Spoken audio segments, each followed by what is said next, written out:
प्रिय मित्रगण, हम आप सबका ट्रांसवर्ल्ड रेडियो इंडिया की प्रस्तुति सत्यवचन में हार्दिक स्वागत करते हैं।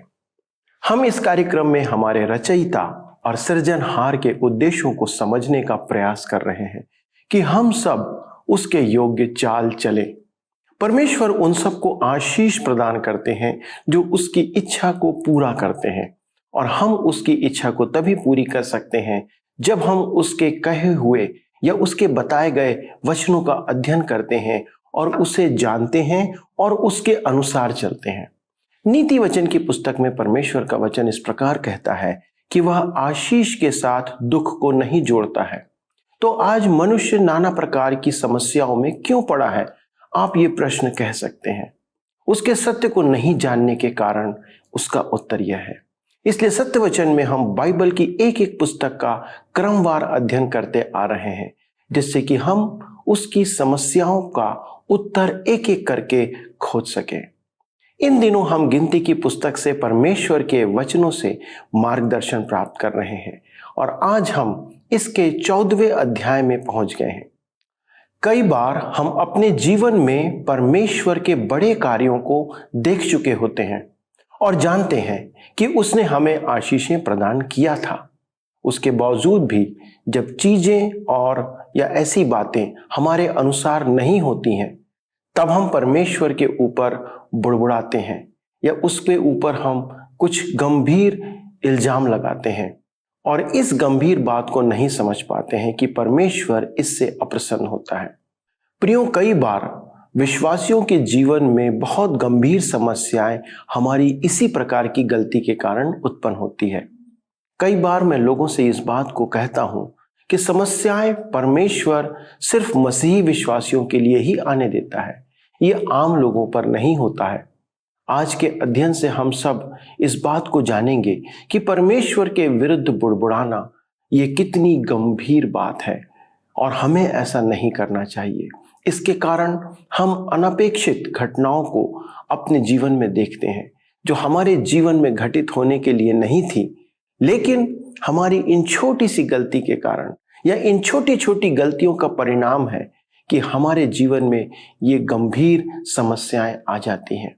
आइए आज हम इस सत्य को और उस सत्य के अध्ययन को करते हुए इस बात का मूल्यांकन करें, ताकि हमारे जीवन में हम हारे नहीं, परंतु एक विजय मसीही जीवन, एक जयवंत मसीही जीवन हम जीते रहें।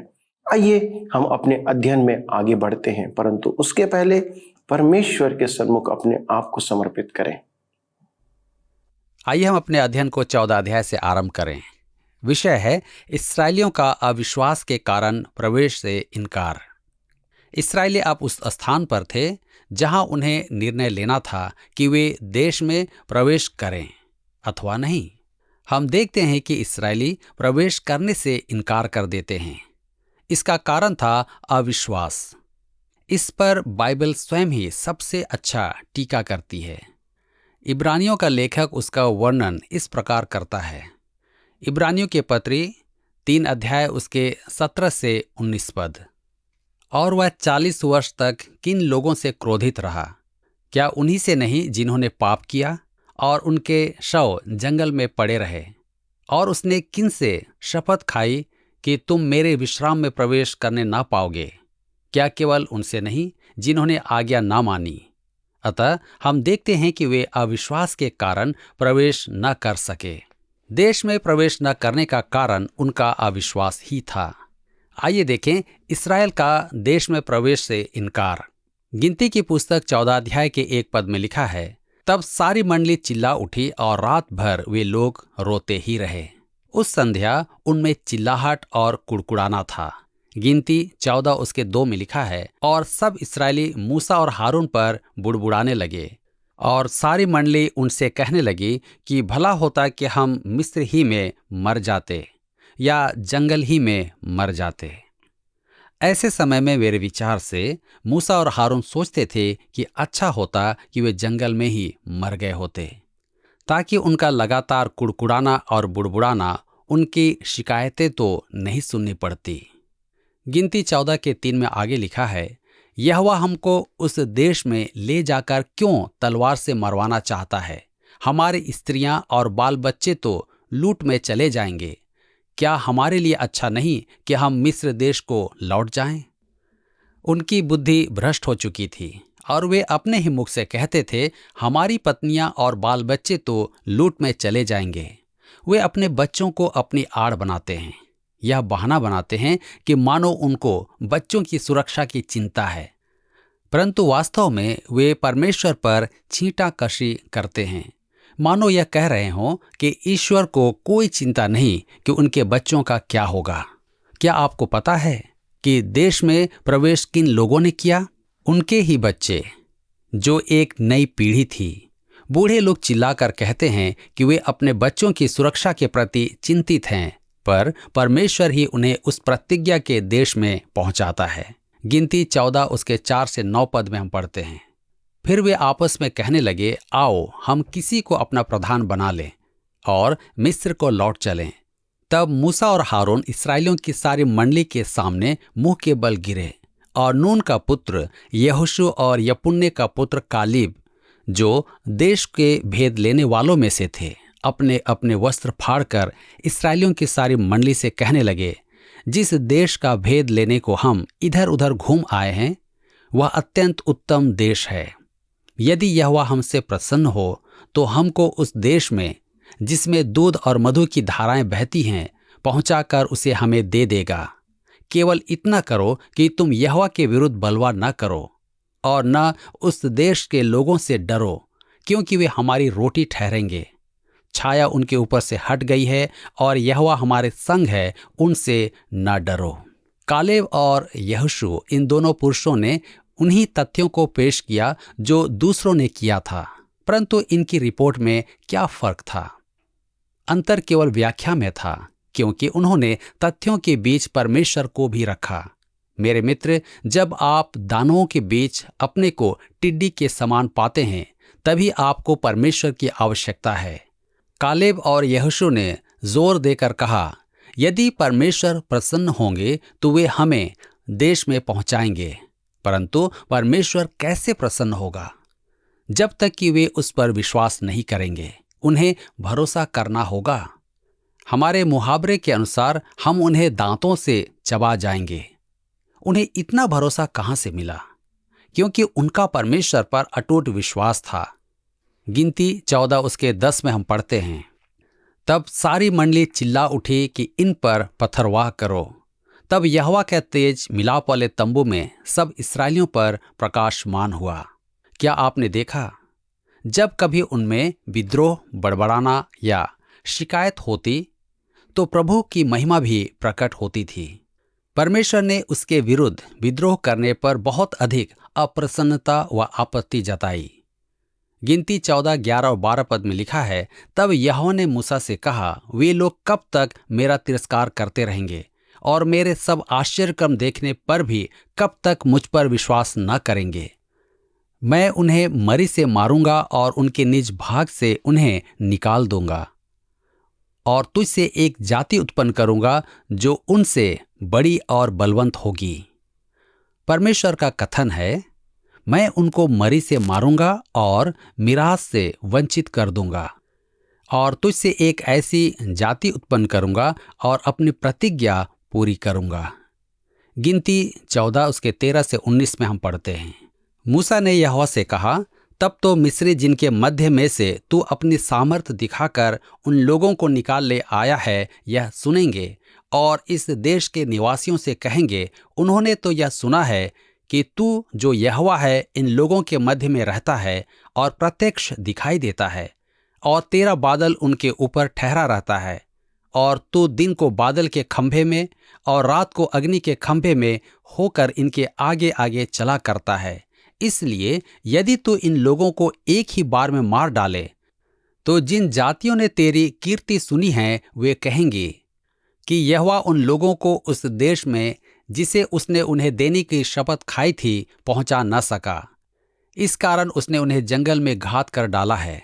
इसलिए अब प्रभु की सामर्थ की महिमा तेरे इस कहने के अनुसार हो कि यहोवा कोप करने में धीरजवंत और अति करुणामय है और अधर्म और अपराध का क्षमा करने वाला है, परंतु वह दोषी को किसी प्रकार से निर्दोष न ठहराएगा और पूर्वजों के अधर्म का दंड उनके बेटों और पोतों और परपोतों को देता है। अब इन लोगों के अधर्म को अपनी बड़ी करुणा के अनुसार और जैसे तू मिस्र से लेकर यहाँ तक क्षमा करता रहा है, वैसे ही अब भी क्षमा कर दे। मूसा परमेश्वर को याद दिलाता है कि यह भ्रम फैलेगा कि मिस्र देश से निकालने में आप समर्थ रहे, परंतु देश देने में समर्थ नहीं ठहरे। जो काम आरंभ किया वह पूरा न कर सके। परमेश्वर ने उनकी अगुवाई करने की सहमति दी कि इस्राएल को देश में पहुंचाएंगे। गिनती 14:20 में लिखा है, यहोवा ने कहा, तेरी विनती के अनुसार मैं क्षमा करता हूं। और तब परमेश्वर यह भविष्यवाणी देता है। गिनती 14:21 में लिखा है, परंतु मेरे जीवन की शपथ, सचमुच सारी पृथ्वी यहोवा की महिमा से परिपूर्ण हो जाएगी। जिस प्रकार परमेश्वर ने इस्राएल को मिस्र देश से निकालकर प्रतिज्ञा के देश तक पहुंचाया, उसी प्रकार परमेश्वर उस योजना को भी पूरा करेगा जो उसने आपके बचाने के समय की। आपको बचाया और संपूर्ण धरती पर भी एक योजना पर वह कार्यरत है, क्योंकि वह समय दूर नहीं जब सारी पृथ्वी उसकी महिमा से भरपूर हो जाएगी। आइए आगे देखें परमेश्वर का न्याय या दंड। गिनती 14:22-24। उन सब लोगों ने जिन्होंने मेरी महिमा मिस्र देश में और जंगल में देखी और मेरे किए हुए आश्चर्य कर्मों को देखने पर भी 10 बार मेरी परीक्षा की और मेरी बातें नहीं मानी, इसलिए जिस देश के विषय मैंने उनके पूर्वजों से शपथ खाई उसको वे कभी देखने ना पाएंगे, अर्थात जितनों ने मेरा अपमान किया है उनमें से कोई भी उसे देखने ना पाएगा। परंतु इस कारण कि मेरे दास कालीब के साथ और ही आत्मा है और उसने पूरी रीति से मेरा अनुकरण किया है, मैं उसको उस देश में जिसमें वह हो आया है पहुंचाऊंगा और उसका वंश उस देश का अधिकारी होगा। इस्राएली वंशजों पर न्याय दंड गिरता है। कुड़कुड़ाने वाली पीढ़ी प्रतिज्ञा देश में प्रवेश नहीं पाएगी। उन लोगों के मध्य से केवल कालेब और यहोशू 2 व्यक्ति ही जा सके। परमेश्वर ने प्रतिज्ञा की, उसे पूरा भी कर दिखाया। गिनती 14:29-32 में आगे पढ़ते हैं, तुम्हारे शव इसी जंगल में पड़े रहेंगे और तुम सब में से 20 वर्ष के या उससे अधिक अवस्था के जितने गिने गए थे और जो मुझ पर बुड़बुड़ाते थे, उनमें से यपुन्ने का पुत्र कालीब और नून के पुत्र यहोशू को छोड़ कोई भी उस देश में न जाने पाएगा, जिसके विषय मैंने शपथ खाई है कि तुमको उसमें बसाऊंगा। परंतु तुम्हारे बाल बच्चे जिनके विषय तुमने कहा है कि वे लूट में चले जाएंगे, उनको मैं उस देश में पहुंचा दूंगा और वे उस देश को जान लेंगे जिसको तुमने तुच्छ जाना है। परंतु तुम लोगों के शव इसी जंगल में पड़े रहेंगे। उनके वे बालक जिनके कारण उन्होंने परमेश्वर पर दोष लगाया कि वह उनकी सुरक्षा नहीं करता, उन्होंने प्रतिज्ञा के देश में सुरक्षित प्रवेश किया, जिस देश को उन्होंने तुच्छ जाना था। गिनती 14:33-35 पद में आगे लिखा है, और जब तक तुम्हारे शव जंगल में न गल जाएं, तब तक अर्थात 40 वर्ष तक तुम्हारे बाल बच्चे जंगल में तुम्हारे व्यभिचार का फल भोगते हुए चरवाही करते रहेंगे। जितने दिन तुम उस देश का भेद लेते रहे, अर्थात 40 दिन उनकी गिनती के अनुसार, दिन पीछे 1 वर्ष अर्थात 40 वर्ष तक तुम अपने अधर्म का दंड उठाए रहोगे, तब तुम जान लोगे कि मेरा विरोध क्या है। मैं यहोवा यह कह चुका हूं कि इस बुरी मंडली के लोग जो मेरे विरुद्ध इकट्ठे हुए हैं इसी जंगल में मर मिटेंगे और निस्संदेह ऐसा ही करूंगा भी। परमेश्वर ने उन्हें बताया कि उन्हें जंगल में 40 वर्ष तक घूमते रहना होगा। जासूसी का दिन जो उसने उस देश में गुजारा, इस्राएली के लिए 1 वर्ष अर्थात 40 दिन 40 वर्ष बन गए। गिनती 14:36 और 37 में हम पढ़ते हैं, तब जिन पुरुषों को मूसा ने उस देश के भेद लेने के लिए भेजा था और उन्होंने लौटकर उस देश की नाम धराई करके सारी मंडी को कुड़कुड़ाने के लिए उभारा था, उस देश की वे नाम धराई करने वाले पुरुष यहोवा के मारने से उसके सामने मर गए, परंतु देश के भेद लेने वाले पुरुषों में से नून का पुत्र यहोशू और यपुन्ने का पुत्र कालिब दोनों जीवित रहे। 10 गुप्तचर जिन्होंने बुरी रिपोर्ट तथा विद्रोह का नेतृत्व किया, वे एक मरी के शिकार बने। आइए आगे देखें अमालेकी व कनानी लोगों से इस्राएलियों की हार। गिनती 14 अध्याय उसके 39 पद में लिखा है, तब मूसा ने ये बातें सब इस्राएलियों को कह सुनाई और वे बहुत विलाप करने लगे। वे प्रतिज्ञा देश के विमुख हुए और अपना मुख निर्जन प्रदेश की ओर किया। अब वास्तव में वे जंगल से अधिक भयभीत थे, बजाय उसके कि जो डर उन्हें प्रतिज्ञा देश में प्रवेश करने में लगा था।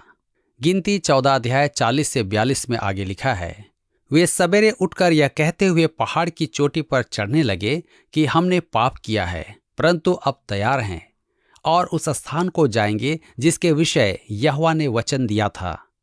तब मूसा ने कहा, तुम यहोवा की आज्ञा का उल्लंघन क्यों करते हो? यह सफल न होगा। यहोवा तुम्हारे मध्य में नहीं है, मत चढ़ो, नहीं तो शत्रुओं से हार जाओगे। उन्होंने अपने जीवन का सुनहरा अवसर खो दिया। वे उस देश में नहीं जा पाएंगे जहां परमेश्वर उन्हें भेजना चाहता था। अब वे ऊपर चढ़ने का प्रयास करते हैं। यह कोरी कल्पना है, विश्वास कपोल कल्पना नहीं है। पुनः अपनी इच्छा पर चलने की चाहत और परमेश्वर की इच्छा का तिरस्कार। जब तक हम परमेश्वर की इच्छा के अधीन नहीं होते, हमारे लिए कोई विजय संभव नहीं है। गिनती 14 अध्याय उसके 44 और 45 पद में आगे हम पढ़ते हैं, परंतु वे ढिठाई करके पहाड़ की चोटी पर चढ़ गए, परंतु यहोवा की वाचा का संदूक और मूसा छावनी से ना हटे। तब अमालेकी और कनानी जो उस पहाड़ पर रहते थे, उन पर चढ़ आए और होर्मा तक उनको मारते चले आए। यहाँ पर अध्याय 14 समाप्त होता है और हम अपने अध्ययन को अध्याय 15 से जारी रखेंगे। विषय है इस्राएलियों की पराजय से परमेश्वर की आशीषों में देरी, परंतु परमेश्वर के उद्देश्यों को नष्ट नहीं किया जा सकता। मित्रों, हमने देखा कि इस्राएली लोग कादेश बरने में एक निर्णय तक पहुंचे। जैसा आप सब जानते हैं कि जीवन के फैसले लेने में हम सब कठिनाई को महसूस करते हैं। एक मसीही के बारे में यह एक विशेष सत्य है। अधिकतर समयों में हम चौराहे पर खड़े हुए निश्चय या निर्णय नहीं कर पाते कि किस मार्ग से हमें जाना है, परंतु इनके लिए यह बिल्कुल स्पष्ट था कि कहां से जाना है। इनकी समस्या चुनाव की थी कि विश्वास के द्वारा कनान देश में प्रवेश करें अथवा अविश्वास से मुड़कर जंगल की ओर चले जाएं। अविश्वास की ओर मुड़कर उन्होंने गलत निर्णय को स्वीकार किया। तो भी जब जंगल की ओर निहारा, उनका मन बदला और निर्णय लिया कि प्रतिज्ञा देश, उसके दीवार सहित नगर एवं दानव लोग इतने बुरे नहीं जितना बुरा जंगल दिख पड़ता है। अतः देश में जाने का पुनः प्रयास किया। यह विश्वास का फैसला नहीं था। यह निर्णय उनके 2 वर्ष के जंगल अनुभव पर आधारित था। उन्होंने देश में घुसने का साहस किया, परंतु अविश्वास के समान अहंकार भी खतरनाक है। मेरी पहचान के एक व्यापारी भारी उत्तरदायित्व का कार्यभार संभाले थे, परंतु जब उन्होंने एक नया घर और साज सज्जा का सामान मोल लिया तो उन्हें पद रिक्त होना पड़ा। उसने वर्णन मैगी से प्रश्न पूछा, परमेश्वर ने मेरे साथ ऐसा क्यों होने दिया, जबकि उसी ने घर का सामान खरीदने में मेरी अगुवाई की। मैंने उससे कहा, जब आप नया घर मोल लेना चाहते थे तब आपने मुझसे कहा था कि उस समय आप परमेश्वर की अगुवाई के बारे में निश्चित नहीं थे। शायद आपको वह क्षेत्र भी नहीं पसंद था, पर तो भी आपने उसे मोल लिया। अब आप परमेश्वर को दोष दे रहे हैं। हो सकता है कि उस समय विश्वास की अपेक्षा आप अनुमान पर चल रहे थे। उसने उत्तर दिया, अच्छा, मैंने सोचा तो था कि परमेश्वर मुझे आशीष देगा। मेरे मित्र, हमें सावधानी बरतनी चाहिए कि हम विश्वास अथवा अनुमान पर चल रहे हैं। 2 के बीच परमेश्वर की इच्छा हो सकती है। उसकी इच्छा जानने के लिए प्रभु के चरणों पर बैठना बहुत ही महत्वपूर्ण है। अब हम गिनती नामक पुस्तक के उस भाग से गुजर रहे हैं, अध्याय 15 से 25, जिसे मैंने जंगल में भूल, उल्लंघन, बलवा विद्रोह, दंड का नाम दिया है। कादेश बरने से परमेश्वर ने उन्हें पुनः जंगल की ओर लौटा दिया। चलना अब घूमना बन गया। पैदल चलना कुड़कुड़ाने में बदल गया। साक्षी चिल्लाने में, युद्ध लड़खड़ाने में, गाना रोने में, काम करना केवल इच्छा में, सब बिल्कुल बदल गया। दुर्भाग्यवश भारी संख्या में अधिकतर मसीहों का जीवन इसी प्रकार से बीत रहा है। सबसे रुचिदायक बात तो यह है कि ये वर्ष चुपचाप व्यतीत हुए। इनका अन्यत्र कहीं विवरण नहीं मिलता।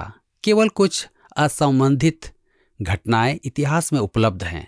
तो भी उन वर्षों की कुछ आम विशेषताएं निम्न हैं, जैसा कि अध्याय 33 में यात्रा के पड़ाव स्थल के विषय में नीरस चर्चा की गई है। उनमें से कुछ को सूचीबद्ध किया जा सकता है, परंतु उन वर्षों का विस्तार पूर्वक विवरण हमारे पास नहीं है। इसराइलियों के लिए ये वर्ष व्यर्थ वर्ष हैं।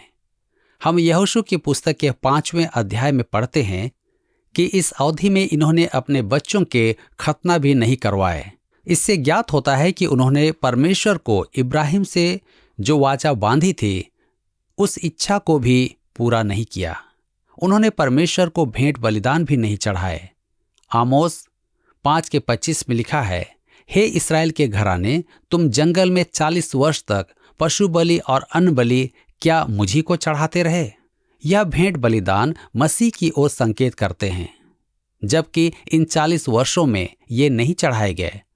न केवल इतना, वरन इस अवधि के दौरान वे अन्य ईश्वरों की पूजा भी करते थे।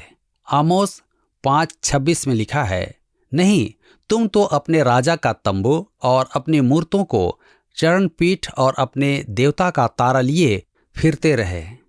स्तिफनुस ने भी प्रेरितों के काम में इसकी चर्चा की है।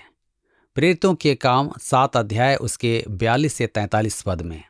अतः परमेश्वर ने मुंह मोड़कर उन्हें छोड़ दिया कि आकाशगण को पूजें, जैसा भविष्यद्वक्ताओं की पुस्तक में लिखा है, हे इस्राएल के घराने, क्या तुम जंगल में 40 वर्ष तक पशु बलि और अन्न बलि मुझ ही को चढ़ाते रहे? तुम मोलेक के तंबू और रिफान देवता के तारे को लिए फिरते थे, अर्थात उन मूर्तियों को जिन्हें तुमने दंडवत करने के लिए बनाया था। अतः मैं तुम्हें बेबीलोन के परे ले जाकर बसाऊंगा।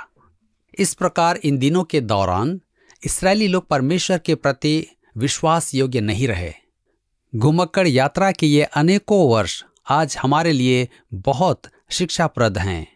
परमेश्वर की दृष्टि में वर्तमान संसार एक जंगल के समान है।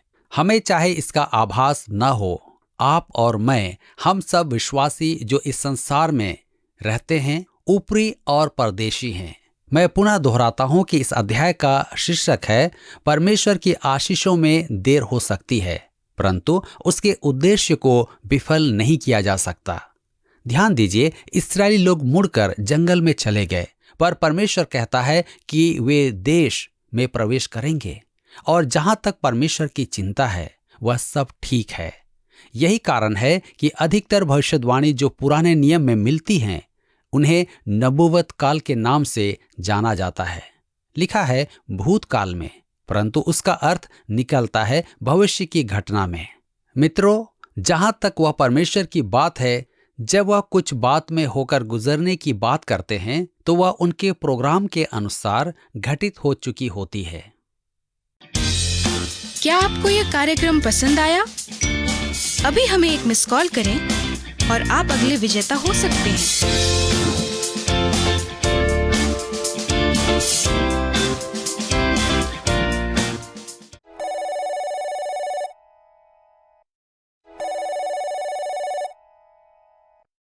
मित्रों, यदि आप इस्राएल के जीवन को ध्यान से देखते हैं या इस्राएलियों के जीवन को ध्यान से देखते हैं, तो आपको उनके जीवन पर दुख होगा और क्रोध भी होगा कि इतने सारे प्रत्यक्ष चमत्कारों को और बड़े बड़े कार्यों को देखने के बाद भी वे कैसे परमेश्वर के ऊपर भरोसा नहीं रखते थे। कितने ढीठ लोग थे। लेकिन यदि हम अपने जीवन का मूल्यांकन करते हैं तो हम भी उनसे कम नहीं हैं। उनके पास परमेश्वर का वचन उस समय लिखित रूप में नहीं था कि पलटकर वे उसे दोबारा देख सकें और एक दूसरे को सतर्क करें। आज हमारे पास परमेश्वर का वचन हमारे हाथों में उपलब्ध है और हमारे घरों में रखने की स्वतंत्रता है। कई ऐसे देश हैं जहां यह संभव आज भी नहीं है, लेकिन फिर भी हम इस वचन का अध्ययन परिवार में मिलकर नहीं करते हैं। इसलिए आप पाते हैं कि कई मसीही परिवारों में समस्याओं ने मानो अपना डेरा बना रखा है। लोगों को आप कहते सुनेंगे कि बुरी संगति के कारण मेरा बच्चा बिगड़ गया या बच्चे का जीवन बिगड़ गया, परंतु मेरे विश्वास में या मेरे अनुसार ये सत्य नहीं है, बल्कि परिवार में अच्छी संगति की कमी के कारण बुरी संगति को उसने अपना लिया है। याद रखें, समस्याएं पाप का परिणाम भी होती हैं। कई बार हम समस्या का हल समझौते से करते हैं। समस्या को हल्की बात ना लें, लेकिन आप अपने जीवन में या परिवार में भी किसी भी प्रकार की अनावश्यक घटना को देखते हैं तो ये आत्म मूल्यांकन का विषय है। हमने देखा कि इस्राएलियों के जीवन में एक साधारण सा बुड़बुड़ाना या परमेश्वर के खिलाफ बातें करना और ढिठाई के पाप के कारण उनकी एक दिन की यात्रा 1 साल की यात्रा में बदल गई, जिसे वे 40 वर्ष तक पूरा करते रहे और वे युद्ध में हार जाते थे। देर से आशीषों का आना हमारे प्रभु के साथ संबंध को प्रदर्शित करता है कि हमारा संबंध उसके साथ आज कैसा है। इसलिए मित्रों, ध्यान रखें, परमेश्वर आप सबकी सहायता करे कि आज हम अपने जीवनों का मूल्यांकन करें। यदि हम आज अपना मूल्यांकन करके परमेश्वर के सामने अपने आप को समर्पित करते हैं तो निश्चित हम परमेश्वर की उन आशीषों को प्राप्त करेंगे। आइए हम प्रार्थना करें। हमारे स्वर्गीय पिता, हम धन्यवाद देते हैं एक बार फिर से प्रभु यीशु के नाम से इन अध्ययन के संदेशों के लिए, जिसके द्वारा से आज आपने हमें इस बात के लिए फिर से स्मरण दिलाया कि हम आज अपने जीवनों का मूल्यांकन करें। प्रभु, जब हम अपने जीवन को वचन के आईने में देखते हैं तो हम पाते हैं पिता कि हम आपके उस वचन के अनुसार कहीं भी खड़े नहीं होते और हम अपने आप को दंड के योग्य पाते हैं। लेकिन आपने जो अवसर हमें दिया है उसमें प्रभु यीशु के नाम से विनती करते हैं, हमारी सहायता करें पिता। हमारे सभी दर्शकों की सहायता करें जिन्होंने आज अपना मन, अपना जीवन समर्पित करा है कि वे आपके प्रति आज्ञाकारी रहेंगे। कई बार हम प्रभु आपके विरुद्ध में बातें करते हैं। प्रभु, हम आपकी योजनाओं को समझ नहीं पाते हैं और हम आपके विरुद्ध बड़बड़ाने लगते हैं, जैसा इस्राएलियों ने किया। हमारी सहायता करें प्रभु कि हमारा पूर्ण भरोसा और पूर्ण विश्वास सिर्फ आप पर बना रहे। प्रभु यीशु मसीह के नाम से इस विनती को मांगते हैं, आमीन।